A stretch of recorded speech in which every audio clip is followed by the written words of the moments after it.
મનાય તો ભલે ન મનાય તો ભલે, જેવું માનો ને એવો ફાયદો થાય ને.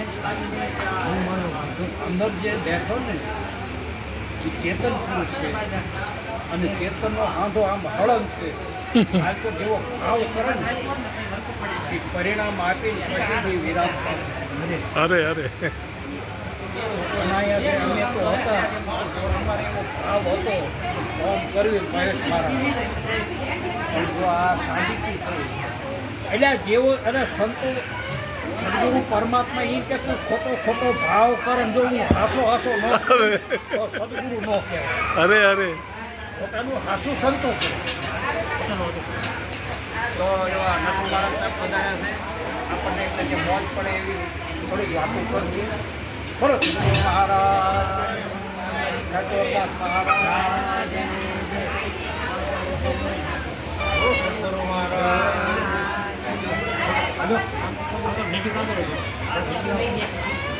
આજનો સરસ મજાનો પ્રસંગ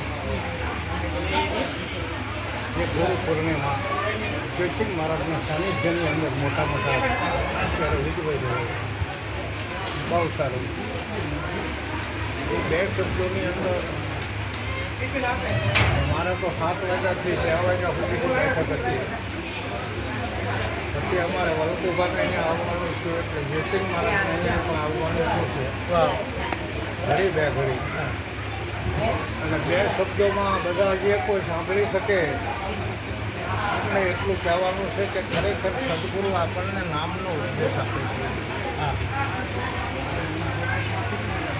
નિરાજ મહારાજ કહે છે કે નામ જાણ્યું હોય એ 4 વેદ ભણ્યો છે. સામવેદ, ઋગ્વેદ, અર્થવેદ અને અર્ધુવેદ. આ 4 વેદ ભણ્યો છે. નામ જેને જાણ્યો છે, ઉપદેશ નામનો છે. આ સમજવાનું છે. માણસનો અવતાર મળ્યો છે શા માટે? માણસનો અવતાર મળ્યો છે આપણને ભગવાન મેળવવા માટે. આ માણસને ભગવાન મળે, પણ ક્યાં મળશે ભગવાન? કોઈ આવો અમારા દેશમાં જ્યાં મોહન મેળા કાળ રે ગતિ જ્યાં કરે નહીં સંત વાળીને શર્મા. તો એવા ગુરુ પૂર્ણિમા નિમિત્તે જતી સતી અને સુહાગી સંતોનો સમાગમ થયો હોય અને અહીંયા આપણને ભગવાનના દર્શન ન થાય તો બીજે ક્યાં થશે? ભગવાન કેવા હોય? જે કોઈ અવતારી પુરુષ થઈ ગયા નહીં, ભગવાનના પદને પામ્યા છે. એ આપણા જેવા મનુષ્યના અવતાર રૂપે કૃષ્ણ કહો, રામ કહો, રામદેવજી મહારાજ કહો, બુદ્ધ ભગવાન કહો, મહાવીર સ્વામી કહો, એમ અત્યારે કલ્કી અવતારની અંદર જો આપણને સમજાય તો આપણને નામનો ઉપદેશ મળ્યો છે. એટલે આપણને ભગવાનનો જે 10મો જન્મ થયો છે, એ 10મા જન્મની અંદર આપણને ભગવાનના દર્શન થઈ રહ્યા છે. ભગવાનના દર્શન થઈ રહ્યા છે. ભગવાન આપણા ઉપર પ્રસન્ન છે. બોલો શું માગવું છે? વાહ વાહ અરે બોલો ભગવાન કહે છે કે માગો તમારે જે જોઈએ તે આપો.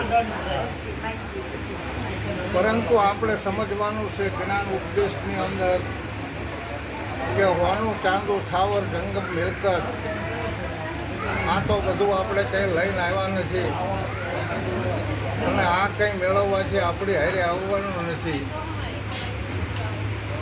તો ખરેખર જ્યારે આપણું શરીર પડી જાય, બરાબર, આ સંજોગ થયો છે આ કાયાનો અને ભીતર અંદર આવેલો વિશ્વંભરનાથનો, જે આની અંદર વિશ્વનો નાથ છે એનો સમાગમ થયો છે. આ શરીરને સંજોગ થયો છે. પણ આનો જ્યારે વિજોગ થઈ જાય પછી આવો સંજોગ કોઈ દી નહીં થાય.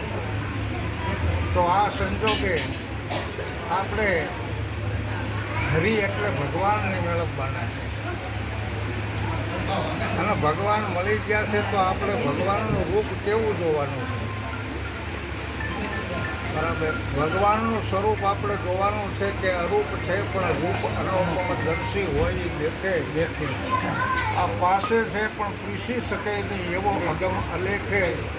આ સુગમ સાંભળ્યો વાલો શિર સદગુરુ હોય તેને દૂર મધ્યા તો દૂર વસ્યામાં કઈ બતાવું કે નહીં.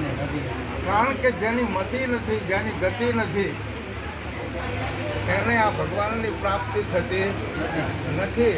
અરૂપ છે પણ અનુપમ રૂપે આપણે દર્શન કરવાના છે. કોઈ કાળે પામી ન શકાય એવું અનુપમ સ્વરૂપ આ મનુષ્યનું છે. અને મનુષ્યના સ્વરૂપની અંદર ભગવાન આવ્યા છે. હા, મનુષ્યના સ્વરૂપની અંદર ભગવાન આવ્યા છે. અરે ભગવાન પાસે કંઈ માગવાનું ન હોય એ તો તમે એના બની જાઓ એટલે એ તમારું બધું કરવા માટે તૈયાર છે.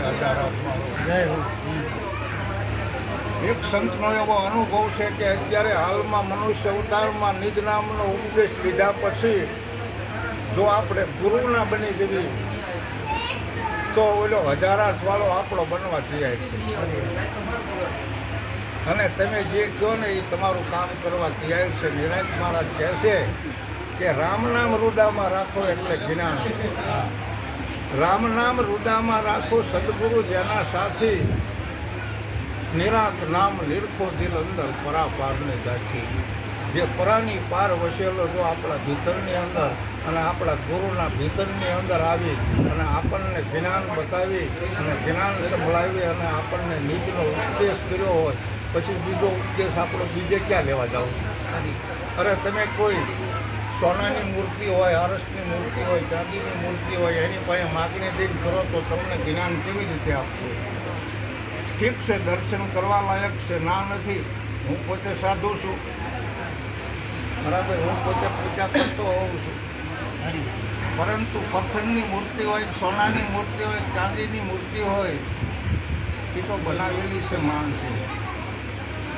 જ્યારે આપણને મળેલી આ મૂર્તિ કોને બનાવી? તમે જુઓ, નથી આમાં તત્વ, નથી આમાં તાર. કહું તો કહેવાય નહીં, બોલે 52 તમે જોજો રે આમાં જંત્રીનો વગાડનાર કોણ છે? ન જોવાય રૂપ એના, ન લેવાય પાડ. આ તો વચનમાંથી વચન બોલે, બહુ કરે પોકાર. તમે જોજો આમાં જંત્રીનો વગાડનાર કોણ છે? બસ માણસ અવતાર મળ્યો છે, સદગુરુ મળ્યા છે. સદગુરુ મહારાજ કહે છે તમે ગુણો મેળવો. મનુષ્યનું ખોળ્યું છે એટલે આપણે વચનમાં રહેવાનું છે, વિવેકમાં રહેવાનું છે, આપણે વિશ્વાસ રાખવાનો છે, આપણે વૈરાગ લગાડવાનો છે. આપણી વાણી શુદ્ધ હોય, આપણું વર્તન શુદ્ધ હોય, આપણો વિચાર શુદ્ધ હોય, આપણામાં ધીરજ ધારણા હોય, આપણામાં ધ્યાન અને જ્ઞાન બેય હોય. આપણામાં ધ્યાને હોવું જોઈએ, આપણામાં જ્ઞાને હોવું જોઈએ. હે અર્જુન, તું જ્ઞાની થા. કેમ કે જ્ઞાની મારો આત્મા છે. આપણે જ્ઞાની હોય તો આપણે આત્મા છીએ. અરે તમે જો આત્મા હોય તો આત્માને કોઈ પણ કંઈ કરી શકે એમ તમે જોઈ લો. તમે જેને અગ્નિ ન બાળે, જેને પાણી ન પલાળે, જેને પવન ન બીડવે, આવો જો આત્મા હોય અને આવો આત્મ સ્વરૂપે આપણું ભલે પંચભૂતનું શરીર હોય પણ આ શરીરને એવું આત્મમય બનાવી દીધું હોય ને તો કોઈની કંઈ તાકાત નથી. આ જગદંબાયું આગળ થઈ ગઈ ને, એમના માથે સદગુરુ છે અને એમની આંખું એવી લીંબુની ફાળી જેવી હોય અને હાથમાં આમ તરવાર હોય અને વચન અખાડામાં અને નિર્ભય પદ સદગુરુ પાસેથી મેળવેલું છે. તલવાર આમ કાઢે કે ત્રિશુળ આમ ઊંચું કરે, રાક્ષસનું કામ નથી, ભાગી જાય. આ જગદંબાયું થઈ ગયું. તો અત્યારે પણ જગદંબા છે જ, બરાબર. જેનામાં વિકાર નથી, જેનામાં વિષય નથી, બરાબર, જેનામાં કોઈ રમત નથી, જેનામાં કોઈ કોટપ નથી, બરાબર. સતે ચાલવું અને સતે બોલવું અને સતે જોવું આ સ્ત્રી માટે જગદંબા છે અને પુરુષ માટે મેં જતીની ઉપમા આપી છે. કારણ કે જતી પુરુષ વિના જામો નહીં જામે અને સતી વિના ધર્મ નહીં ચાલે. સદગુરુના ચરણે ગયા પછી પતિ પત્ની બે જતી સતી છે. જેને કંઈ પણ ન થઈ શકે, કારણ કે વચનનું જ્ઞાન છે, નામનું જ્ઞાન છે, યથાર્થ જ્ઞાન છે, જમશે એમ જ્ઞાન છે. મેં પહેલાં વાત કરી કે નામને જાણો તો તમે 4 વેદ ભણ્યા કહેવાય. તો નામને જાણવામાં તો સદગુરુએ આપણને નામનો ઉપદેશ આપ્યો છે. તમે જુઓ, ગંગા સિદ્ધે એક જ પાનભાઈને વાત કરી કે તમે સદગુરુ શબ્દના અધિકારી બનો. આ અંતરમાંથી માન મૂકી દઈ અને સદગુરુ શબ્દના અધિકારી કેવી રીતે બનવું? કે બસ આ એક જ નામ છે. આ એક જ નામમાંથી અનેક નામ છે અને અનેક નામ હોવા છતાં એક નામ અખંડ છે. આનો જન્મ નથી, આનું મરણ નથી. નામનો મહિમા મોટો છે. સદગુરુ ઉપાસક તમે જુઓ, જે કોઈ સદગુરુ ઉપાસક છે એ બધા દેવોના પૂજનીય છે, બધા દેવીના પૂજનીય છે, બધા વીરોના પૂજનીય છે. 52 વીર હોય, 33 કરોડ દેવ હોય, 88,000 ઋષિ હોય, 8 ઢોકણીઓ હોય, આ બધું એકમાંથી છે. તો એક શું છે કે સદગુરુ શબ્દ. બસ આના અધિકારી બનવાનું છે. એમાં સરસ મજાની વાત કરી, અંતર ભાંગ્યા વિના ઉભરો નહીં આવે, નહીં થાય સાચે સાચી વાત. આંટી છૂટી જાય જો અંતરમાંથી તો તમને હરી દેખાય આપો આય. હે શીની આંટી પડી છે કે જેથી કરીને આપણને હરી દેખાતા નથી, ભગવાન દેખાતા નથી. આપણા મનમાં આંટી અટપટો ખેલ છે. એ આંટીના હિસાબે જ્યારે આંટી ઉકળી જાય ને ત્યારે આપણને હરી સાક્ષાત દેખાય છે, ભગવાન સાક્ષાત દેખાય. કારણ કે તમે આ જુઓ, એક જ ગુરુ પૂનમનું નામ છે અને ગુરુ પૂનમના નામના હિસાબે ગામડે ગામડે આવા જતી અને સતીના મેળાવડા ચાલુ છે. અમારે સમઢિયાળાની અંદર સવારે 7 વાગ્યાથી, અમારે બપોર સુધીનું હતું, પણ 7 વાગ્યાથી તે 2 વાગ્યાની રમઝટ હતી. માણસોનો કોઈ પારે અને ઘણા ઠેકાણે આવું બધું હોય છે. આ તો પછી અમારે શું છે કે મારે જવાનું છે ગુરુદ્વારે જમારજ, અને પછી તમારા જવાના અમારા મહેશ મહારાજ ગાડી લઈને આવ્યા હતા, એટલે પછી કે આપણે 2 મઠા જ જાતે જવાનું છે. અને ઓહો ભાગ્ય અમારા સારા એટલા બધા કે અહીંયા સંતોના દર્શન થયા છે, દેવી દેવના દર્શન થયા છે. આથી દર્શન બીજા કોઈ છે નહીં. અને આ દર્શનથી અમે કૃતજ્ઞ છીએ. અને મને જે અત્યારે હાલમાં 2 શબ્દો બોલવાનો મને મોકો મળ્યો એ બદલ જયસિંહ મહારાજ ખૂબ ખૂબ ધન્યવાદ. જયસિંહ મહારાજની એક બીજી વાત કહું, કારણ કે જયસિંહ મહારાજ તો ઘણા વર્ષોથી અમારા ગુરુ મહારાજની સાથે રહેલા ફરેલા, અને એક એ વખતની અંદર અમારા હયાતીની અંદર એક પુસ્તકની રચના કરી છે. એનું નામ છે આત્મકલ્યાણનો ધોરીમાર્ગ. અને એના લેખક તરીકે તમને આ જયસિંહ મહારાજના જે શિષ્ય છે એમને કહું છું કે તમારા ગુરુ મહારાજને ધન્યવાદ છે કે આખું પુસ્તક લખી નાખ્યું છે. જેનું માઇન્ડ કેવું કહેવાય, આખું પુસ્તક લખી નાખ્યું છે. અરે ગુરુ મહારાજનો તમે એમાં ગુરુ મહિમા વાંચજો, 5 પતાનો તો ગુરુ મહિમા છે. અને ગામડે ગામડે ફરીને ગુરુ મહારાજે આવો સત્સંગ કર્યો છે. જયસિંહ મહારાજે મગજમાં રાખ્યો છે અને મગજમાં રાખી અને એમને લખ્યો છે. અને એવું લખાણ ભેગું કરી અને આખું પુસ્તક લખાણું છે. વાત કરીને મેં એ પુસ્તકનું નામ છે આત્મકલ્યાણનો ધોરીમાર્ગ.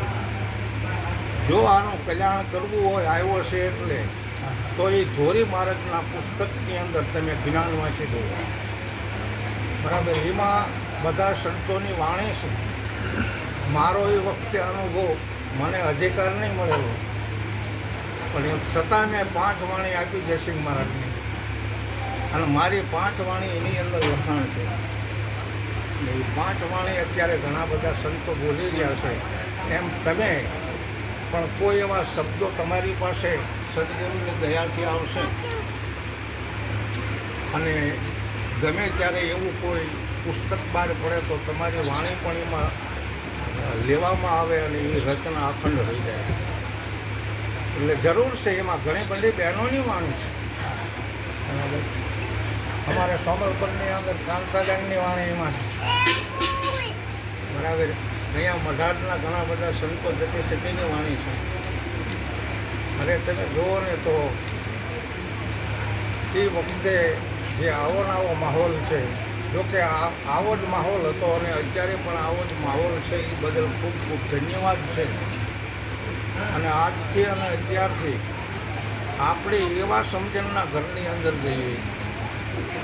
આંખે પણ તો આપણે સત્સંગમાં નહીં રહી શકીએ, પણ ક્યારેક જો આપણને પરમાત્માએ આપ્યું હોય કંઈક તો સંતોનો સમાગમ કરાવવો. ક્યાં સંતો કે જે આ ગુરુમુખ છે, જ્ઞાતિ ગમે તે હોય અહીંયા જોવાનું ન હોય. જ્ઞાતિ ગમે તે હોય, જેને ગુરુ ઉપદેશ મળેલો છે, જેના પાસે ગુરુગમ છે, એને સંતો કહેવાય. અને એવા સંતોનો સમાગમ આપણા ગ્રસ્તાશ્રમ ઘરને આંગણે હોય ને, તો એ સંતોના જે શબ્દો છે આપણા ઘરની અંદર ગૂંજતા હોય અને ખરાબ શબ્દોને ભગાડી મૂકે અને આપણા કુટુંબનું વાતાવરણ શુદ્ધ બનાવે. પણ આ જીવનને ઉજળું કરે અને કરે પાપનો નાશ, વાસ કરાવે આત્મનો તુલસી ભજન પ્રકાર. બોલો સદગુરુ મહારાજ.